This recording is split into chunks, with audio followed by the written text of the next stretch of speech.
দীর্ঘদিন পর জাতীয় দলে ফিরতে চলেছেন ঈশান কিষান, এমনই খবর পাওয়া যাচ্ছে সূত্রে। গত বছর ঘরোয়া ক্রিকেট না খেলায় তার সঙ্গে কেন্দ্রীয় চুক্তি স্বাক্ষর করেননি বিসিসিআই। তবে এবছর দলীপ ট্রফিতে অংশগ্রহণ করেন ঈশান, 17 রানও করেছেন। তাই হয়তো বাংলাদেশের বিরুদ্ধে টি-20 সিরিজে তাকে দলে দেখা যেতে পারে। অন্যদিকে ইরানি কাপেও রেস্ট অফ ইন্ডিয়ার দলে রয়েছে তার নাম। তবে জুরেল রেস্ট অফ ইন্ডিয়ার হয়ে খেললে বাংলাদেশের বিরুদ্ধে টি-20তে সঞ্জু স্যামসনের পরে ঈশানের দ্বিতীয় উইকেটরক্ষক হওয়ার সম্ভাবনা থেকে যাবে। প্রসঙ্গত, মিডল অর্ডার ব্যাটসম্যান সরফরাজ খান, উইকেটরক্ষক ধ্রুব জুরেল এবং পেসার যশ দয়ালকে কানপুরে 27শে সেপ্টেম্বর থেকে শুরু হতে যাওয়া বাংলাদেশের বিপক্ষে দ্বিতীয় টেস্টের জন্য প্রথম একাদশে রাখা না হলে ইরানি কাপের জন্য ভারতীয় দল থেকে ছেড়ে দেওয়া হবে। বিসিসিআই মঙ্গলবার ঋতুরাজ গায়কোয়াড়ের নেতৃত্বে রেস্ট অফ ইন্ডিয়ার স্কোয়াড ঘোষণা করেছে।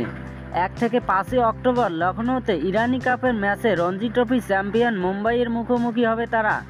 এদিন বিসিসিআই এর বিবৃতিতে বলা হয়েছে, ধ্রুব জুরেল এবং যশ দয়ালকে রেস্ট অফ ইন্ডিয়ার দলে রাখা হয়েছে। তবে তাদের অংশগ্রহণ কানপুরে হতে চলা বাংলাদেশের বিরুদ্ধে দ্বিতীয় টেস্ট ম্যাচে প্রথম একাদশে সুযোগ পাওয়ার উপর নির্ভর করবে। রেস্ট অফ ইন্ডিয়ার স্কোয়াডে আবেশ খান এবং আশদীপ সিং নেই, কারণ তাদের সূর্যকুমার যাদব এবং শিবম দুবের সঙ্গে বাংলাদেশের বিরুদ্ধে টি-20 সিরিজের দলে রাখা হবে।